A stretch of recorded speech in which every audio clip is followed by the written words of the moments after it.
Online study Ganga channel में एक बार फिर से आपका स्वागत करता हूं और यूपीटीजीटी सोशल साइंस के ज्योग्राफी पोर्शन को लेकर के मैं पुनः आपके सामने उपस्थित हुआ हूं, जिसमें हम लोग पिछले वीडियो में चर्चा कर रहे थे ज्वालामुखी, जिसमें हमने ज्वालामुखी के प्रकार, उनका उद्भव, इसके अलावा उनका वर्गीकरण हमने बता दिया था।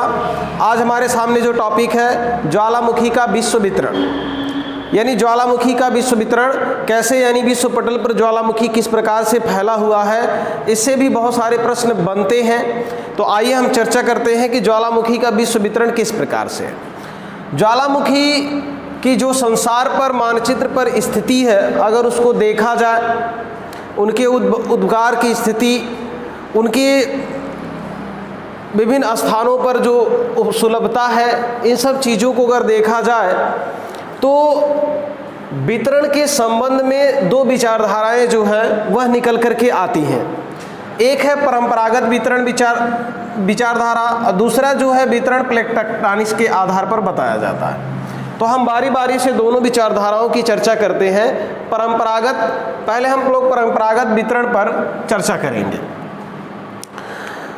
अगर हम विश्व पटल पर ज्वालामुखियों को देखें तो ज्वालामुखी का जो उद्भव होता है, पूरे मानचित्र पर अगर हम दृष्टि डालें तो देखेंगे कि उनमें एक समानता दिखाई देती है। विश्व के कुल ज्ञात जागृत ज्वालामुखियों की संख्या 500 बताई जाती, और अगर हम सुषुप्त को शामिल कर लें, शांत को शामिल कर लें तो यह संख्या और भी ज़्यादा हो जाती है। सबसे पहले जरूरी है यह जानना कि ज्वालामुखी का उद्भव किन स्थानों पर होता। ज्वालामुखी का उद्भव जिन स्थानों पर होता है वही क्षेत्र भूकंप के दृष्टि से भी काफी संवेदनशील है। अगर हम पूरे विश्व मानचित्र पर दृष्टि डालें तो जो क्षेत्र भूकंप के लिए संवेदनशील है उन्हीं क्षेत्रों में ही सबसे ज़्यादा ज्वालामुखी पाया जाता है, या यूँ कह लें कि जिन क्षेत्रों में सबसे ज़्यादा ज्वालामुखी पाए जाते हैं उन्हीं क्षेत्रों में सबसे ज़्यादा भूकंप भी आते हैं। इस तरह से ज्वालामुखी और भूकंप एक दूसरे से काफ़ी निकटता रखते हैं कि जिन क्षेत्रों में सबसे ज़्यादा भूकंप आते हैं उन्हीं क्षेत्रों में सबसे ज़्यादा ज्वालामुखी का भी उद्भव होता है, और जहाँ सबसे ज़्यादा ज्वालामुखी का उद्भव होता है वही भूकंप का भी उद्भव होता है। ज्वालामुखी उद्भव के लिए सबसे मुख्य बातें यह होनी चाहिए, यह होना जरूरी है। परंपरागत दृष्टिकोण से अगर देखा जाए तो ज्वालामुखी के उद्भव के लिए सबसे ज़रूरी चीज़ है धरातल का कमजोर होना। धरातल कमजोर हो और गैसों के निर्माण के लिए जल की सुलभता, ये दो चीज़ें होनी चाहिए। धरातल भूपटल कमजोर होना चाहिए और भूगर्भ में गैसों के निर्माण के लिए जल की सुलभता होना जरूरी है। और इस दृष्टिकोण से देखा जाए तो संसार के नवीन बलित पर्वत क्षेत्र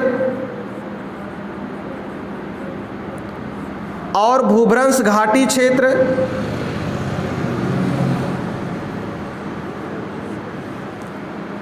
नवीन बलित पर्वत क्षेत्र, भूभ्रंश घाटी क्षेत्र और समुद्र तटीय क्षेत्र, ये तीनों आदर्श स्थिति उत्पन्न करते। भूपटल कमजोर होना चाहिए और वहाँ पर गैसों के निर्माण के लिए जो है जल की सुलभता होनी चाहिए। इस तरह से देखा जाए तो तीन क्षेत्र हमारे सबसे ज़्यादा संवेदनशील होते हैं, नवीन बलित पर्वतीय क्षेत्र, भूभ्रंश घाटी क्षेत्र और समुद्र तटीय क्षेत्र। नवीन बलित पर्वतीय क्षेत्र यानी ये ऐसे क्षेत्र हैं जहां पर खिंचाव, तनाव, दबाव की क्रियाएं लगातार होती रहती हैं, जिसके कारण भूगर्भ में हलचल होती है, और जैसे ही धरातल कमजोर होता है मैग्मा तुरंत बाहर आ जाता है। इस तरह से ज्वालामुखी का उद्भार होता है। भूभ्रंश घाटियाँ जहाँ पर प्लेटों के खिसकाव के कारण जो है चट्टानों में दरारें पड़ जाती हैं, भ्रंश का निर्माण होता है, धरातल नीचे दब जाता है, ऐसे क्षेत्रों में भी ज्वालामुखी का उद्गार होता है। इसके अलावा समुद्र तटवर्ती क्षेत्र जहां महाद्वीप और समुद्र की तलियां एक दूसरे से मिलती हैं, उन क्षेत्रों में भी महाद्वीपीय प्लेट और महासागरीय प्लेटों में दबाव की क्रिया होती है, खिंचाव की क्रिया होती है, तो ऐसे क्षेत्रों में भी जल रिस करके नीचे चला जाता है और वह गैस के रूप में पुनः फिर ऊपर आने का प्रयास करता है, जिससे ज्वालामुखी का उद्भव होता है। तो अगर देखा जाए तो सबसे सटीक जो है समुद्र तटवर्ती क्षेत्र ही ज्वालामुखी उद्गार के लिए संवेदनशील है। और विश्व पटल के मानचित्र पर देखा जाए तो सबसे ज़्यादा ज्वालामुखी जो है वह हमारे सागर तटवर्ती क्षेत्रों में ही पाए जाते हैं, जिसमें खास करके हमारा प्रशांत महासागर तटवर्ती क्षेत्र। तो इस दृष्टि से देखा जाए तो ज्वालामुखी का उद्गार ऐसे क्षेत्रों में ही होता है जहां भूपटल कमजोर हो और जल की सुलभता हो या सागर से उसकी निकटता पाई जाती हो। लेकिन ऐसा भी देखा गया है कि विश्व पटल पर ऐसे जगह भी ज्वालामुखियों का उद्गार हुआ है जहां पर जो सागर से काफ़ी दूर रहे हैं। तो ये जरूरी नहीं है कि ज्वालामुखी का उद्गार वहीं पर होता है जहां सागरी जल की सुलभता हो या जल की किसी भी प्रकार की जल की सुलभता हो या सागर या स्थल के मिलन क्षेत्रों पर ही ज्वालामुखी का उद्गार होता है। ये कोई जरूरी नहीं है। निष्कर्ष से निकाला गया विद्वानों द्वारा कि ऐसा कोई जरूरी नहीं है कि सागर तटवर्ती क्षेत्र पर ही ज्वालामुखी का उद्गार होता। ऐसे भी क्षेत्रों पर ज्वालामुखी का उद्गार हुआ है जहां पर सागरी जल की सुलभता नहीं रही है या वह स्थान सागर से काफी दूर है। तो यह है हमारा परंपरागत वितरण प्रारूप है जो विश्व पटल पर ज्वालामुखी के उद्गार के स्थानों को देख करके अपना मत प्रस्तुत करता है कि ऐसे स्थान जहां का भूपटल कमजोर है या जहां पर भूगर्भिक क्रियाएं होती रहती हैं या सागरी तली या महाद्वीपीय प्लेटें जहां एक दूसरे से मिलती हैं, ऐसे क्षेत्रों पर जो है ज़्यादातर ज्वालामुखी का उद्गार होता है। तो परंपरागत वितरण जो है वर्तमान में वह मान्य नहीं है क्योंकि यह वितरण को सही रूप से स्पष्ट नहीं करता। इसके अनुसार देखा जाए तो सिर्फ उन्हीं क्षेत्रों में ज्वालामुखी का उद्गार होना चाहिए जो नवीन बलित पर्वतीय क्षेत्र हो, भूभ्रंश घाटी क्षेत्र हो या समुद्र तटवर्ती क्षेत्र हो। लेकिन क्रिटेशियस युग में आपके टर्शियरी युग में या जुरासिक युग में ऐसे बहुत जगहों पर जो है ज्वालामुखी का उद्गार इन जगहों में हुआ है जो कि ये सागर से काफ़ी दूर रहे हैं। तो इस तरह से परंपरागत वितरण जो है वह काफ़ी वितरण को समझाने में असफल होता। प्लेट टेक्टोनिक्स के आधार पर वितरण देखा जाए तो प्लेटें जो है वह 3 प्रकार की होती हैं। एक विनाशी प्लेट किनारा, रचनात्मक प्लेट किनारा और संरक्षी प्लेट किनारा।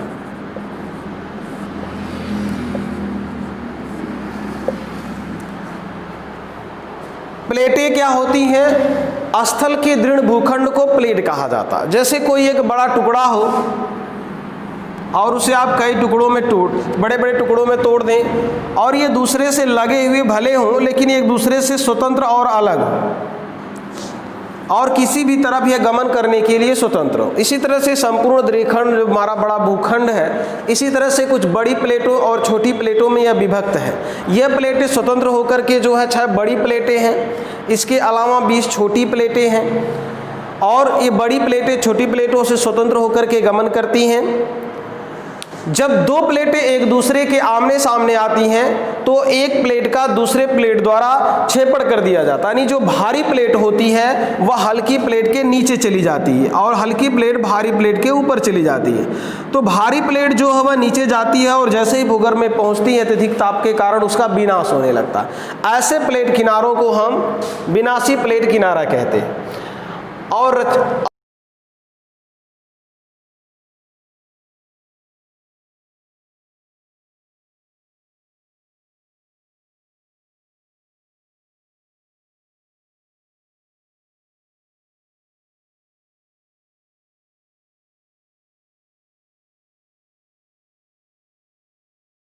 टेक्टोनिक्स के आधार पर जो है प्लेट टेक्टोनिक्स के आधार पर देखा जाए तो ज्वालामुखी का वितरण और प्लेट के किनारों में काफ़ी गहरा संबंध होता है। हमारे 15% ज़्यादातर ज्वालामुखी जो है वह प्लेट के, हमारे जितने भी लगभग ज़्यादातर ज्वालामुखी अगर देखा जाए तो वह प्लेट के किनारों पर ही पाए जाते हैं, यानी प्लेट के किनारों और ज्वालामुखी में काफ़ी गहरा संबंध पाया जाता है। हमारे 15% ज्वालामुखी जो है वह रचनात्मक प्लेट किनारों के सहारे पाए जाते हैं, जहाँ 2 प्लेटें एक दूसरे से दूर हटती हैं। जब 2 प्लेटें एक दूसरे से दूर हटती हैं तो उसके मध्य में से जो है मैग्मा बाहर आता है तो एक नए भूपर्पटी का निर्माण होता है, इसे रचनात्मक प्लेट किनारा कहा जाता है। तो हमारे 15% जो ज्वालामुखी हैं वह रचनात्मक प्लेट के किनारे के सहारे पाए जाते हैं, और लगभग 80% जो ज्वालामुखी हैं वह विनाशी प्लेट किनारों के सहारे पाए जाते हैं, जिसमें दो प्लेटें एक दूसरे के करीब में आती हैं। जब दो प्लेटें एक दूसरे के करीब में आती हैं तो भारी प्लेट का हल्की प्लेट के नीचे छेपड़ हो जाता है, यानी जो भारी प्लेट है और ये हल्की प्लेट है तो भारी प्लेट हल्की प्लेट के नीचे चली जाती है और हल्की प्लेट जो है भारी प्लेट के ऊपर चली जाती है। तो भारी प्लेट जब नीचे भूगर्भ में जाती है तो वहाँ अत्यधिक गर्मी के कारण वह पिघलने लगती है, उसका विनाश होने लगता है, इसीलिए इसे विनाशी प्लेट किनारा कहा जाता है। और 80% जो ज्वालामुखी हैं वह विनाशी प्लेट किनारों के सहारे ही पाए जाते हैं। इसके अलावा इन किनारों के अलावा बहुत सारे ज्वालामुखियों का उद्भेदन जो है वह प्लेटों के मध्य में होता है, और इस तरह के उद्गार खास करके हमारे प्रशांत महासागर के द्वीपों पर पाया जाता है। प्रशांत महासागर के असंख्य द्वीपों पर इस तरह के ज्वालामुखी का उद्गार पाया जाता है, जिसमें आप हवाईयन प्रकार के ज्वालामुखी को विशेष रूप से देख सकते हैं। इसके अलावा अफ्रीका की भूभरंश घाटी, यह भी प्लेटों के मध्यवर्ती भाग में जो है ज्वालामुखी उद्गार का एक अच्छा उदाहरण है। तो इस तरह से देखा जाए तो प्लेट के किनारे जो है ज्वालामुखी उद्गार के लिए विशेष उत्तरदायी होते हैं, यानी या तो महाद्वीपीय महासागरीय प्लेट एक दूसरे के करीब आ रही हो, या महाद्वीपीय प्लेट का अपसरण हो रहा एक दूसरे से करीब आ रही हो, या महाद्वीप महासागरीय प्लेटें एक दूसरे के करीब में आ रही हो। तो ज़्यादातर जो ज्वालामुखी का उद्गार होता है वह विनाशी प्लेट किनारों के सहारे ही होता है, और बहुत कम ज्वालामुखी का उद्गार रचनात्मक प्लेट किनारों के सहारे होता है, और सबसे कम ज्वालामुखी का उद्गार प्लेटों के मध्यवर्ती भागों से होता है। तो इस तरह से अगर हम परंपरागत वितरण प्रतिरूप और प्लेट टेक्टोनिक्स के आधार पर देखें तो विश्व में ज्वालामुखी के वितरण को हम कुछ इस तरह से हम बांट सकते हैं, जिसमें जैसे पहला है परिप्रशांत महासागरीय मेखला।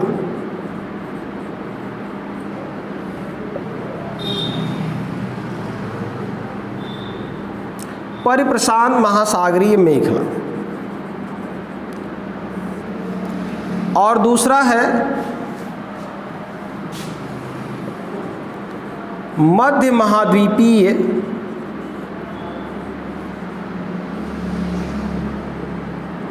मेखला, और तीसरा है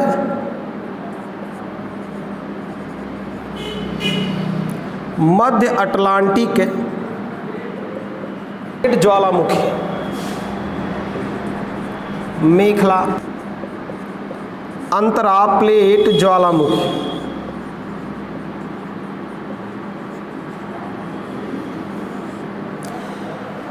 तो विश्व पटल पर या पूरे ग्लोब पर जो ज्वालामुखियों का वितरण है उसे हम 4 भागों में जो है ये बांटते हैं। पहला है परिप्रशांत महासागरीय मेखला या विनाशी प्लेट, ये इसे कह लीजिए।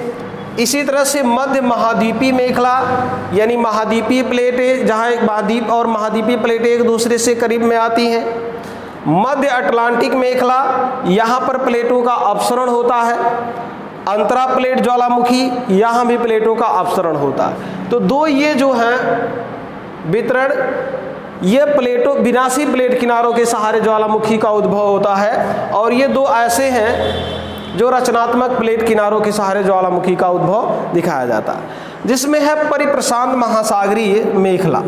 परिप्रशांत महासागरीय मेखला यानी विश्व के सबसे ज़्यादा ज्वालामुखी का उद्गार जो है वह प्रशांत महासागर के दोनों तटों पर होता है। विश्व में सबसे ज़्यादा ज्वालामुखी का उद्गार प्रशांत महासागर के दोनों तटों पर होता है। एक तट जो उसका उत्तरी और दक्षिणी अमेरिका से लगा हुआ है, और दूसरा तट जो है वह एशिया से लगा हुआ, एशिया के पूर्वी भाग से लगा हुआ है, और दूसरा जो है उत्तरी और दक्षिणी अमेरिका के पश्चिमी तटों से लगा हुआ है।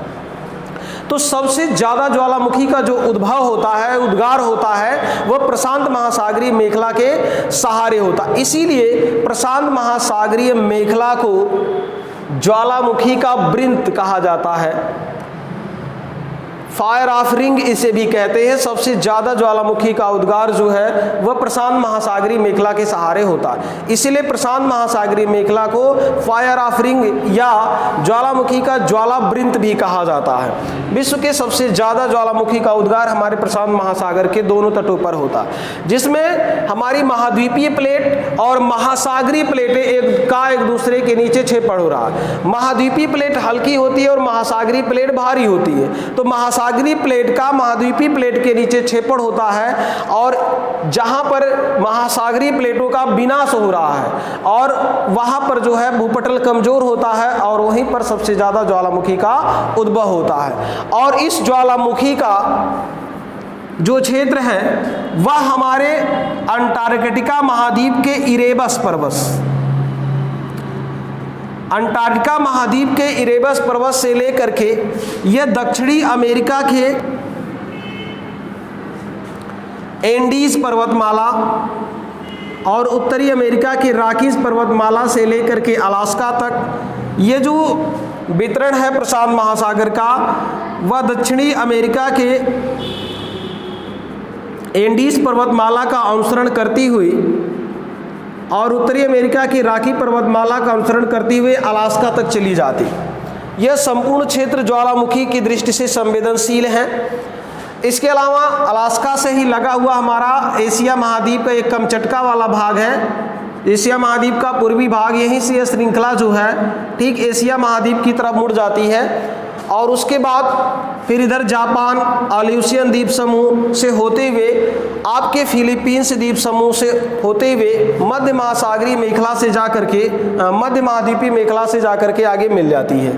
तो इस तरह से ये पूरे प्रशांत महासागर का एक वृत्त बनाती है, घेरा बनाती है और विश्व के सबसे ज़्यादा ज्वालामुखी जो है इन्हीं क्षेत्रों में पाए जाते हैं।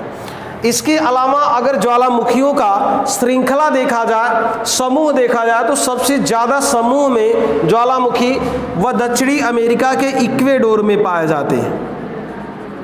सबसे ज़्यादा ज्वालामुखी जो है दक्षिणी अमेरिका के कुछ ज्वालामुखियों का जो समूह है वह सबसे ज़्यादा इक्वेडोर में पाए जाते हैं, जहाँ पर 22 ज्वालामुखियों का समूह पाया जाता है और 22 ज्वालामुखियों में से 15 ऐसे ज्वालामुखी हैं जिनकी ऊंचाई 15,000 फीट से भी ज़्यादा।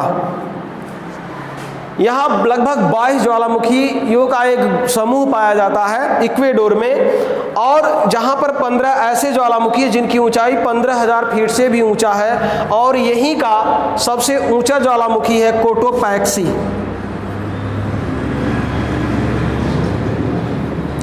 जिसकी ऊंचाई 19,613 फीट है। इसकी ऊंचाई जो है 19,613 फीट है, यानी यह विश्व का सबसे ऊंचा ज्वालामुखी जो है वह पर्वत है। तो प्रशांत महासागरीय मेखला जो है ये विनाशी प्लेट किनारों के सहारे उद्भव होने वाली ज्वालामुखी की एक श्रृंखला है। प्रशांत महासागर को ज्वालामुखी का ज्वालावृंत भी कहा जाता है और दुनिया के सबसे ज़्यादा ज्वालामुखी व प्रशांत महासागर के तटवर्ती क्षेत्रों में पाए जाते हैं और सबसे ज़्यादा ज्वालामुखी का उद्भेदन भी इन्हीं क्षेत्रों में होता है। इसके अंतर्गत जो है आपका इक्वेडोर के ज्वालामुखी, इसके अलावा अमेरिका की ज्वालामुखी है, इसके जापान का फ्यूजियामा है, फिलीपींस का पिनाटोबो है, मियान है।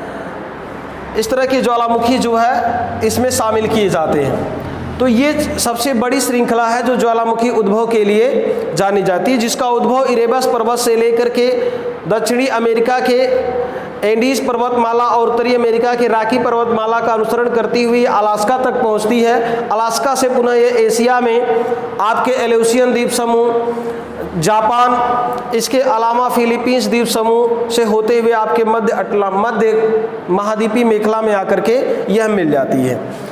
इसके बाद है मध्य महाद्वीपीय मेखला। मध्य महाद्वीपीय मेखला भी दो विनाशी प्लेट किनारों के सहारे ही इसका उद्भव होता है और इसका उद्भव जो है वह आइसलैंड से होता है और ये आइसलैंड से इसका उद्भव होता है और ये स्कॉटलैंड होते हुए और इधर वह अटलांटिक महासागर में स्कॉटलैंड होते हुए इनका अनुसरण करते हुए ये चली आती है कनारी द्वीप। अफ्रीका महाद्वीप के पास एक कनारी द्वीप पड़ता है, वह कनारी द्वीप के पास चली आती है। कनारी द्वीप के पास ही इसकी दो शाखाएं हो जाती है। एक शाखा मुड़ करके इधर पश्चिमी द्वीप समूहों की तरफ चली आती है, पश्चिमी द्वीप समूह जिसमें वेस्ट इंडीज को शामिल किया जाता है, यहाँ चली आती है। दूसरी शाखा की एक उप शाखा जो है अफ्रीका महाद्वीप के मध्यवर्ती भाग जो भूभ्रंश घाटी वाला क्षेत्र है, यहाँ चली आती है। और इसकी जो मुख्य शाखा है वह पेरिस, फ्रांस, पुर्तगाल और इटली होते हुए, इसके अलावा तुर्की, ईरान, इराक के उत्तरी पर्वतीय क्षेत्रों से का अनुसरण करते हुए, हिमालय पर्वत का अनुसरण करते हुए म्यांमार, बर्मा होते हुए यह जाकर के जो है प्रशांत महासागरीय मेखला से मिल जाती है।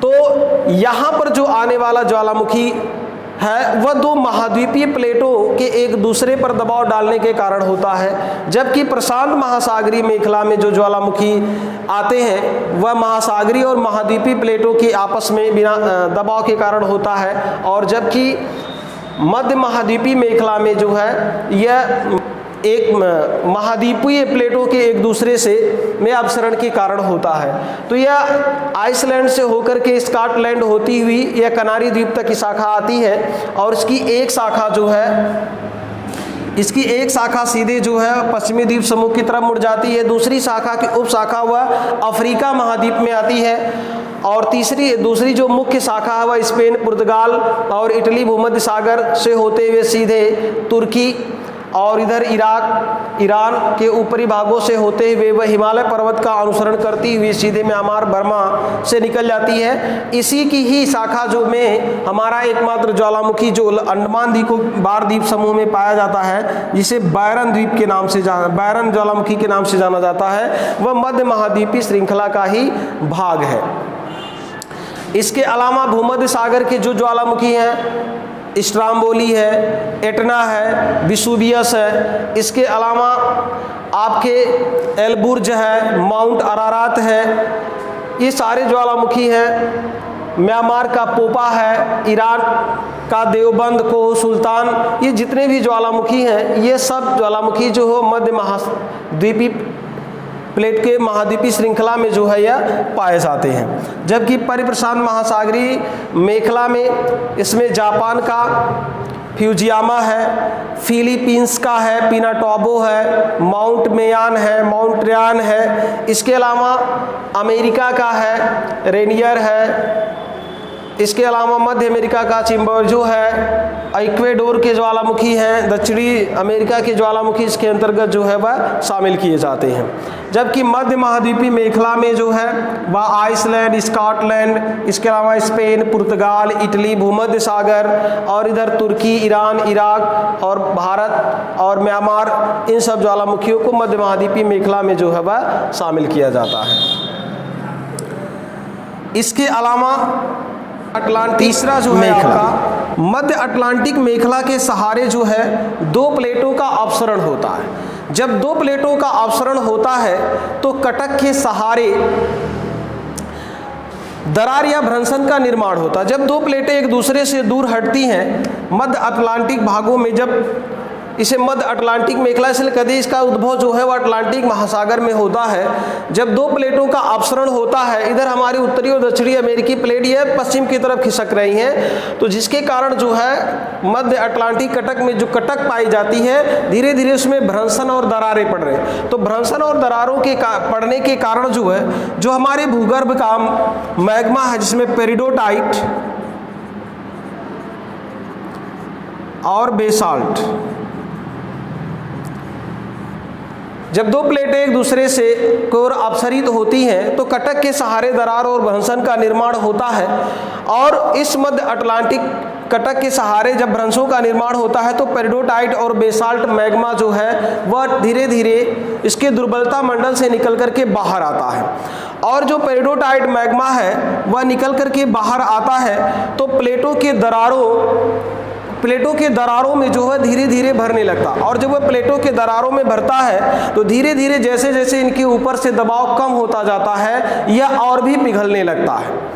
और भी पिघलने लगता है, जिसके कारण बेसाल्ट मैग्मा भी निकल करके इन प्लेटों के सतहों के पिछले भागों में जाकर के जमा होने लगता है और वहां पर धीरे धीरे एक नए क्रस्ट का निर्माण हो जाता है। इसीलिए इसे रचनात्मक प्लेट सीमा कहा जाता है कि यानी मध्य अटलांटिक मेखला में जब प्लेटें एक दूसरे से दूर हटती हैं तो कटक के सहारे दरार और भ्रंशों का निर्माण होता है और उन दरार और भ्रंशों से निकल करके पेरिडोटाइट और बेसाल्ट मैग्मा दुर्बलता मंडल का असर जो है दुर्बलता मंडल तक होता है और दुर्बलता मंडल से पेरिडोटाइट और बेसाल्ट मैग्मा जो है वह ऊपर की तरफ आता है और जो पेरिडोटाइट मैग्मा है ये प्लेटों की संधियों और दरारों में जाकर के धीरे धीरे भरने लगता है और जब ये धीरे धीरे भरने लगता है तो नीचे से जैसे ही ऊपर से दबाव कम होता है यह और भी पिघलने लगता है और पिघलने के साथ इसमें से बेसाल्ट मैग्मा जो है वह ऊपर आ जाता है और ये बेसाल्ट मैग्मा प्लेटों के पिछले भागों में जाकर के जमा होने लगता है और जमा होकर के धीरे धीरे वह ठंडा होने लगता है, जिससे पुराने भूपरपट्टी पर एक नए क्रस्ट के नए भूपरपट्टी का जो है वह निर्माण होने लगता है।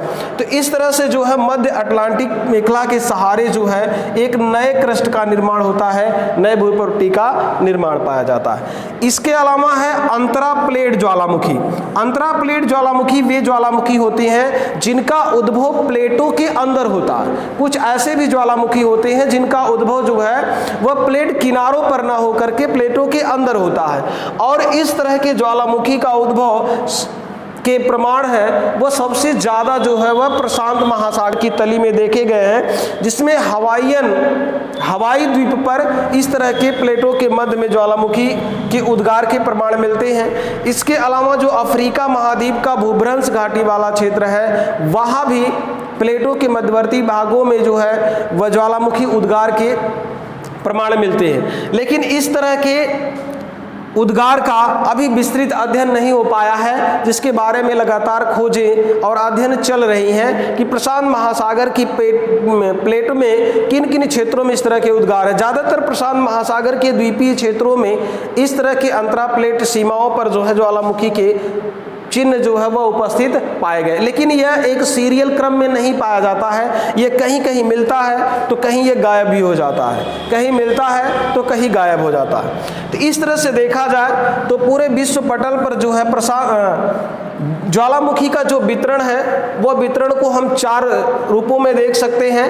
परिप्रशांत महासागरीय मेखला या इसे विनाशी प्लेट किनारा मेखला भी कह सकते हैं। मध्य महाद्वीपीय मेखला यानी महाद्वीपीय विनाशी प्लेट किनारा, इसके अलावा मध्य अटलांटिक मेखला और अंतरा प्लेट ज्वालामुखी है। परिप्रशांत महासागरीय मेखला यानी प्रशांत महासागर के दोनों तटों पर विश्व के सबसे ज्यादा ज्वालामुखी का वितरण पाया जाता है। इसीलिए प्रशांत महासागर के तटों को फायर ऑफ रिंग या ज्वाला वृंत के नाम से भी जाना जाता है। और यह मेखला अंटार्कटिका महाद्वीप के इरेबस पर्वत से शुरू होकर के दक्षिणी अमेरिका के एंडीज पर्वतमाला का अनुसरण करती हुई उत्तरी अमेरिका के रॉकी एंडीज पर्वतमाला का अनुसरण करती हुई यह अलास्का तक पहुंचती है। अलास्का से यह पेटी घूम करके एशिया महाद्वीप की तरफ चली जाती है और एशिया महाद्वीप के कमचटका भाग से होती हुई फिर यह आल्यूशियन द्वीप, जापान द्वीप, इसके बाद फिलीपींस द्वीप का अनुसरण करते हुए आगे चल करके हमारी मध्य महाद्वीपीय मेखला से यह मिल जाती है। इसके अलावा है और इन ज्वालामुखियों में खास करके जापान, अमेरिका, दक्षिणी अमेरिका ज्वालामुखी इनको शामिल किया जाता है। इसमें इक्वेडोर की ज्वालामुखी जो समूह रूप में सबसे ज़्यादा संख्या में पाए जाते हैं, सबसे प्रमुख हैं, जिसमें 22 ज्वालामुखियों का समूह है और 22 में से 15 ऐसे भी ज्वालामुखी जिनकी ऊंचाई 15,000 फीट से ज़्यादा पाई जाती है और उसमें कोटोपैक्सी जो है जिसकी ऊंचाई 19,613 फीट है, ये विश्व का सबसे ऊँचा ज्वालामुखी है। इसके बाद है मध्य महाद्वीपीय मेखला। मध्य महाद्वीपीय मेखला का उद्भव जो है वह आइसलैंड से होता है और यहाँ से यह मेखला स्कॉटलैंड होते हुए कनारी द्वीप तक आती है। कनारी द्वीप पर इसकी 2 शाखाएं हो जाती है। एक शाखा पश्चिम की तरफ मुड़ करके पश्चिमी द्वीप समूह की तरफ चली जाती है और दूसरी शाखा की एक उप शाखा है जो अफ्रीका महाद्वीप के मध्यवर्ती भूभ्रंश घाटी वाले क्षेत्र में आता है और इसके बाद जो है वह इसकी दूसरी जो मुख्य शाखा वह स्पेन, पुर्तगाल और भूमध्य सागर के ज्वालामुखियों को सम्मिलित करते हुए हिमालय पर्वत और के म्यांमार से होते हुए वह जा करके प्रशांत महासागरीय मेखला से जाकर के मिल जाती है। तो इसके अंतर्गत जो है भूमध्य सागर के ज्वालामुखी, इसकी स्पेन, इटली, इटली है, पुर्तगाल है, इसके अलावा भूमध्य सागर है, इसके अलावा इधर तुर्की है, तुर्की के ईरान और इराक, इसके अलावा इधर आपके हिमालय पर्वत की जो भी ज्वालामुखी क्षेत्र है वह इसके अंतर्गत शामिल किए जाते हैं, जिसमें भारत का एकमात्र ज्वालामुखी बैरन जो है ये मध्य महाद्वीपीय मेखला में पड़ता है। इसमें दो महाद्वीपीय प्लेटें एक दूसरे पर दबाव डाल रही हैं, जिसके कारण इन क्षेत्रों में भूगर्भिक हलचलें होती रहती हैं, निर्माण, विनाश और निर्माण होता रहता है। इसके अलावा मध्य अटलांटिक मेखला है। मध्य अटलांटिक कटक के सहारे जो है जो प्लेटों का अपसरण होता है तो उससे भ्रंश और दरारों का निर्माण होता है, और इस भ्रंश और दरारों का प्रभाव जो है वह कटक के नीचे दुर्बलता मंडल पर पड़ता है, और जिससे दुर्बलता मंडल से पेरिडोटाइट और बेसाल्ट मैग्मा का उद्भव होता है।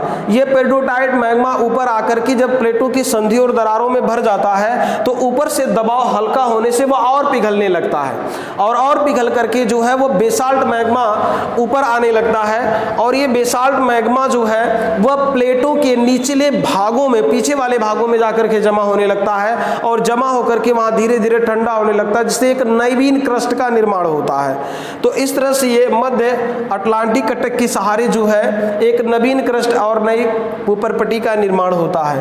अंतरा प्लेट ज्वालामुखी, इस तरह की ज्वालामुखी का वितरण जो है खास करके प्रशांत महासागर में पाया जाता है, जहां ज्वालामुखी का उद्गार महाद्वीपीय प्लेटों के मध्यवर्ती भागों में होता है। विनाशी प्लेट और प्लेटों के किनारे पर ज्वालामुखी के उद्गार के साथ साथ ज्वालामुखी का उद्भव कभी कभी प्लेट के अंदर वाले भागों पर भी होता है, मध्यवर्ती भागों में होता है। तो इस तरह के ज्वालामुखी का वितरण अभी बहुत कम संख्या में पाया जाता है, जिसमें खास करके इस तरह के वितरण जो है वह प्रशांत महासागरीय भागों में सबसे अधिक संख्या में पाए जाते हैं। तो यह था आज का ज्वालामुखी का विश्व वितरण। तो आज के लिए बस इतना ही। नेक्स्ट मिलते हैं हम नेक्स्ट वीडियो में। अगर ये वीडियो आपको पसंद आया हो तो इसे लाइक करिए, शेयर करिए, कमेंट करिए, और अगर आप हमारे ऑनलाइन स्टडी गंगा चैनल से जुड़ना चाहते हैं तो हमारे दिए गए नंबरों पर संपर्क करिए, अपना नाम, पता व्हाट्सएप करिए। तो मिलते हैं हम नेक्स्ट वीडियो में, तब तक के लिए नमस्कार।